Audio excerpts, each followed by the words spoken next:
ओम अज्ञानतिमिरन्धस्य ज्ञानञ्जनशलाखया चक्षुरुन्मिलितं येन तस्मै श्रीगुरुवे नमः। नमो ओम विष्णुपदाय कृष्णप्रेष्ठाय भूतले श्रीमते भक्तिवेदान्तस्वामिन् इति नामिने। नमस्ते सरस्वते देवे गौरवाणी प्रचारिणे निर्विशेषशून्यवादी पाश्चात्यदेशतारिणे। जय श्री कृष्ण चैतन्य प्रभु नित्यानंद श्री अद्वैत गदाधर शिवासदि गौर भक्तवृंद। हरे कृष्णा कृष्ण कृष्णा हरे हरे, हरे राम राम राम हरे हरे। हरे कृष्णा। तो पिछली कथा में हम चर्चा कर रहे थे कि भगवान विष्णु के कहने पर उनके बताए अनुसार इंद्र आदि देवतागण दधीची ऋषि के आश्रम में पहुंच जाते हैं। वहां पर जाकर के उनसे निवेदन करते हैं कि उनकी भलाई के लिए वो अपना शरीर उनको प्रदान कर दें।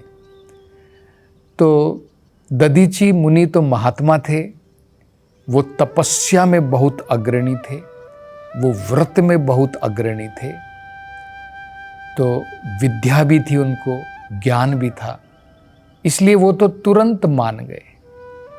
लेकिन फिर भी वो चाहते थे कि इन देवताओं को भी थोड़ा आध्यात्मिक ज्ञान हो, उनसे वो कुछ आध्यात्मिक ज्ञान की बातें सुनना चाहते थे, धर्म की बात सुनना चाहते थे, धर्म क्या होता है।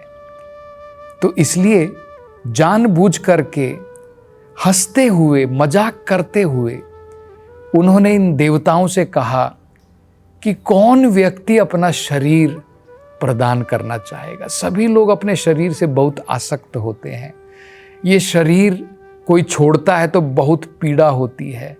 हम कुछ ना कुछ करके इस शरीर को हमेशा धन दौलत से भी ज़्यादा, धर्म से भी ज़्यादा इस शरीर की सुरक्षा में लगे रहते हैं। तो भला कौन व्यक्ति जो है, भगवान विष्णु भी पूछने को आएगा तो कौन व्यक्ति अपना शरीर प्रदान करेगा। ये बातें जो हैं दधीची ऋषि ने कही थी। तो अब देवताओं को तो समझाना पड़ेगा ना। अब उनको लग रहा है कि भाई दधीची ऋषि तो ये शरीर देने वाले नहीं है। तो अब वो धर्म की बात करते हैं जो दधीची ऋषि सुनना चाहते थे, आध्यात्मिक बातें वो सुनना चाहते थे इन देवताओं के और इंद्र के मुख से। तो ये क्या कहते हैं, देखिए बड़ी महत्वपूर्ण बात कहते हैं। वो कहते हैं, हे ब्राह्मण, आप तो महात्मा हैं, आप ब्राह्मण, ब्राह्मण का मतलब होता है जिसका हृदय विशाल है, जिसकी पोजीशन, जिसका स्तर बहुत ऊंचा है। तो कहते हैं कि आप तो कोई आम व्यक्ति नहीं है। आम व्यक्ति अपने शरीर से बहुत आसक्त होता है। एक आम व्यक्ति सारा दिन अपने शरीर के लिए कार्य करता है, लेकिन आप तो आम व्यक्ति नहीं हैं। आप तो अत्यंत पुण्यवान व्यक्ति हैं। आपका हृदय, आपके विचार तो बहुत विशाल हैं। और देखिए वो क्या कहते हैं, महताम पुण्य लोक इज्य कर्मणाम। आपके कर्म के, आप जो भी कार्य करते हैं उसके गुणगान कौन गाते हैं? अन्य महात्मा गण भी गाते हैं। आम व्यक्तियों की गाथा तो कोई नहीं गाएगा। जैसे आज भी हम लोग भगवान राम की गाथा गाते क्योंकि वो महान थे। आज भी हम लोग परीक्षित महाराज, युधिष्ठिर महाराज, पांडवों की गाथा गाते हैं। क्यों? बलि महाराज की गाथा गाते क्योंकि ये सब महान थे। तो देवतागण कह रहे हैं कि इसी प्रकार से आपकी गाथाएं कौन गाते हैं? महात्मा लोग भी गाते हैं। क्यों? पुण्य लोक इज्य, आपके जो पुण्य कर्म हैं उनकी गाथा तो महान लोग भी गाते हैं। मतलब आप इतने पुण्यवान हैं, आपका यश इतना फैला हुआ है। अगली बात वो क्या कहते, देखिए, भूत अनुकंपना। भूत का मतलब होता है अन्य जीव। अनुकंपना मतलब होता है जो बहुत सहानुभूति रखते हैं, जो दूसरे जीवों के प्रति अत्यंत वात्सल्य का भाव रखते हैं, प्रेम का भाव, स्नेह का भाव जो रखते हैं।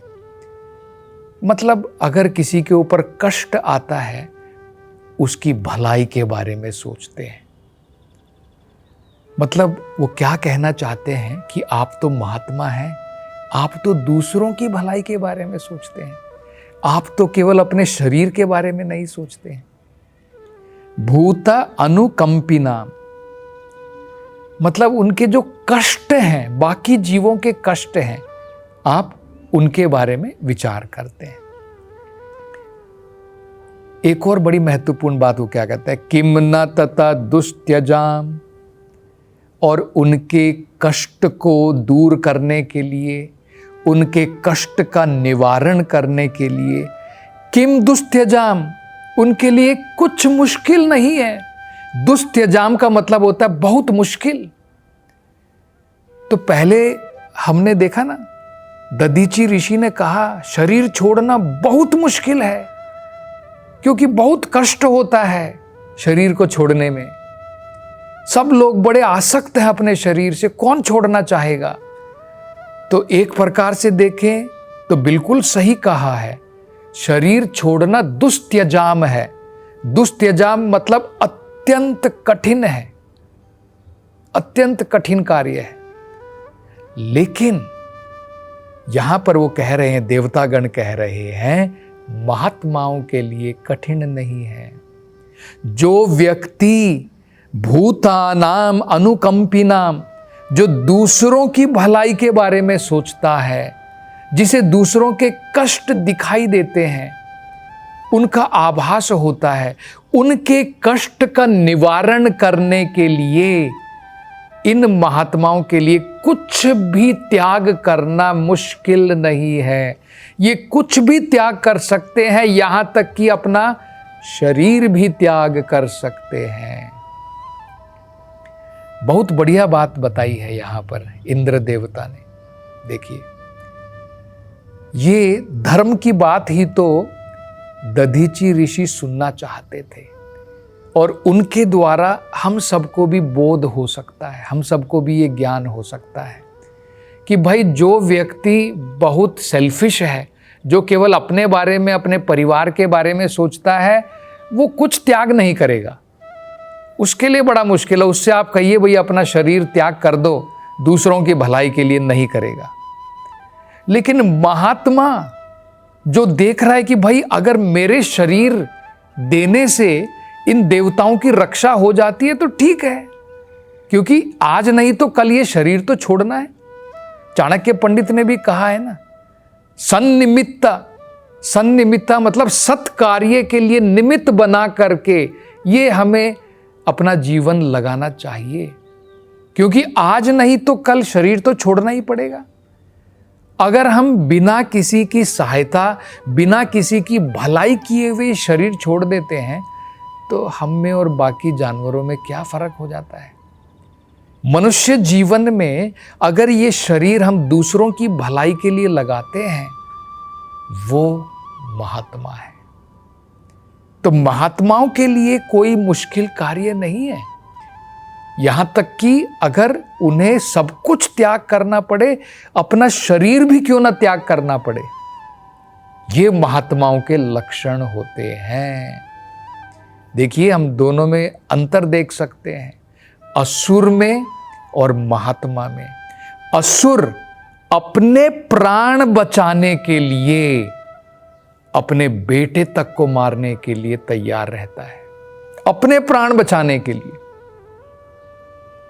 जैसे हिरण्यकशिपु अपने प्राण सुरक्षित रखने के लिए अपने बेटे प्रहलाद को मारने के लिए तैयार है। लेकिन प्रहलाद देखिए, अपनी कुछ बिना सोचे हुए वो कह रहे कि भगवान मुझे कुछ नहीं चाहिए, मुझे कुछ वर नहीं चाहिए। अगर आप मुझे कुछ देना चाहते हैं, मैं अपने पिता के बारे में सोच रहा हूं, उनके कष्ट के बारे में सोच रहा हूं कि आपके विरोधी होकर के, आपका दुश्मन होकर के वो कहां नरक में जाएगा। उनके ऊपर कृपा कीजिए। अगर आप मुझे कुछ प्रदान करना चाहते हैं, कृपा करके मेरे पिताजी को मुक्ति प्रदान कर दीजिए।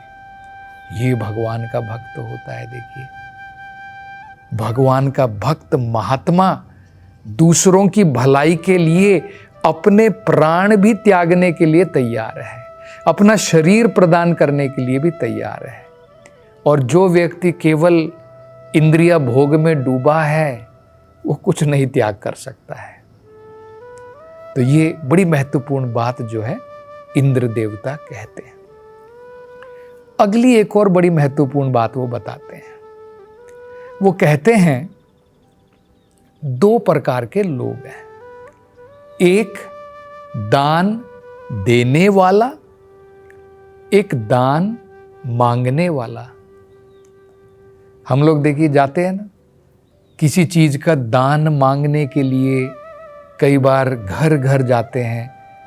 हम ऐसा कार्यक्रम चला रहे हैं, कृपा करके उस कार्यक्रम के लिए आप दान दीजिए। हम ऐसा धार्मिक अनुष्ठान करना चाहते हैं, आप कृपा करके कुछ दान उसके लिए दीजिए। हम कुछ गरीब लोगों को भोजन खिलाना चाहते हैं, आप कृपा करके उसके लिए दान दीजिए। तो एक व्यक्ति हो गया दान मांगने वाला, दूसरा हो गया दान देने वाला। तो यहां पर देखिए इंद्र देवता 2 लोगों की चर्चा कर रहे हैं। ये लोग किस लिए आए हैं? ये दान मांगने के लिए आए हैं। अपने बारे में करें कि भाई हम तो दान मांगने वाले हैं। और किनसे मांग रहे हैं? जो दान देने वाले हैं, दधीची ऋषि, उनसे उनका शरीर मांग रहे हैं। तो 2 हो गए ना, दान मांगने वाला, दान देने वाला। अब बहुत महत्वपूर्ण बात बताते हैं। वो कहते हैं, पहले कहते हैं दान मांगने वाले की बात। वो कहते हैं कि दान मांगने वाला, अगर उसको ये पता है कि मैं जिससे दान मांग रहा हूं वो बहुत कठिनाई में है, तो अगर इसको ये पता चले कि भाई मैं इस व्यक्ति से क्यों दान मांग रहा हूं, ये तो स्वयं कठिनाई में है, मैं इससे क्यों दान मांगू, है ना। मान लीजिए एक व्यक्ति के पास में 2 वक्त खाने का भोजन भी नहीं है, आप उससे जाकर के दान मांगते हैं, तो आपको भी लज्जा आएगी ना, शर्म आएगी। अरे भाई, ये व्यक्ति खुद कठिनाई में है, इतनी मुश्किल में है, मैं इससे जाकर के दान मांग रहा हूं। तो कई बार हमको ये पता नहीं होता है, मैं जिससे दान मांग रहा हूं वो इतनी कठिनाई में हो सकता है। अगर हमें ये पता चल जाए तो हम लोग उससे दान नहीं मांगेंगे ना। ये पहली बात बताते हैं। दूसरी वो कहते हैं दान देने वाला। अगर दान देने वाले को दान मांगने वाले की कठिनाई पता चले और अगर वो दान देने में सक्षम है, दान दे सकता है, सक्षम है, उसको कोई प्रॉब्लम नहीं है, वो कठिनाई में नहीं है, अगर वो दान देने में सक्षम है और अगर उसे दान मांगने वाले की कठिनाई पता चले, तो भला क्या वो दान नहीं देगा? क्योंकि वो तो दान देने में सक्षम है और उसे पता है कि दान जो मांग रहा है वो कठिनाई में है, तो क्या वो दान नहीं देगा? देखिए कितनी बढ़िया बात बताई है। क्योंकि वो बताना चाहते हैं कि आप दान देने में सक्षम हैं। दधीची ऋषि दान देने में सक्षम है, वो दे सकते हैं, वो कठिनाई में नहीं हैं। ये कठिनाई में हैं, देवतागण कठिनाई में हैं। ये पूछ रहे हैं कि आप कृपा करके हमारी रक्षा के लिए अपना शरीर हमें प्रदान कर दीजिए। तो यहां पर हम देखते हैं दान मांगने वाला, उसको भी ये पता रहना चाहिए कि भाई जो दान देने वाला है वो कठिनाई में तो नहीं है।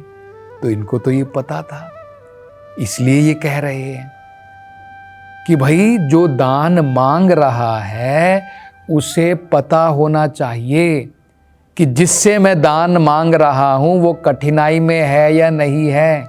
अगर वो कठिनाई में है तो उससे दान नहीं मांगना चाहिए। तो मतलब ये इनडायरेक्टली बताना चाहते हैं कि हमें पता है कि आप इस प्रकार की कोई कठिनाई में नहीं हैं, आप तो महात्मा हैं। तो ये बड़ी महत्वपूर्ण बात है। कृष्णा भावनामृत में भी हम इस महत्वपूर्ण बात का जो है हमें अपने जीवन में उतारनी चाहिए। हमें दूसरे लोगों के कष्टों को समझना चाहिए कि आज कलयुग में खासकर सारी सभ्यता नास्तिक हो गई है। इसके कारण, क्योंकि लोग नास्तिक होते जा रहे हैं, इसके कारण अनेकों प्रकार की दुविधाओं में अनेकों प्रकार के कष्ट भोग रहे हैं। प्राकृतिक कष्ट भोग रहे हैं, शारीरिक कष्ट, मानसिक कष्ट, अनेकों प्रकार के कष्ट, यहां तक कि आर्थिक कष्ट भी। अनेकों प्रकार से लोग कलयुग में दुखी हैं। तो जो व्यक्ति दूसरों की भलाई करना चाहते हैं, उन्हें अपना शरीर, अपना मन, अपना तन, अपना धन, सब कुछ त्याग करने के लिए तैयार रहना चाहिए, लोगों की भलाई के लिए, दूसरों की भलाई के लिए। हमें ये जीवन फालतू में अनेकों प्रकार के नीच कार्यों में बिताने की जगह ये शरीर दूसरों की भलाई के लिए लगाना चाहिए। मतलब क्या है? सबसे बढ़िया भलाई लोगों की है अगर हम उन्हें कृष्णा भावनामृत प्रदान करें तो ये सारे उनके कष्टों का निवारण हो सकता है। तो और आगे हम जो है इसकी चर्चा अगली कथा में करेंगे। हरे कृष्णा।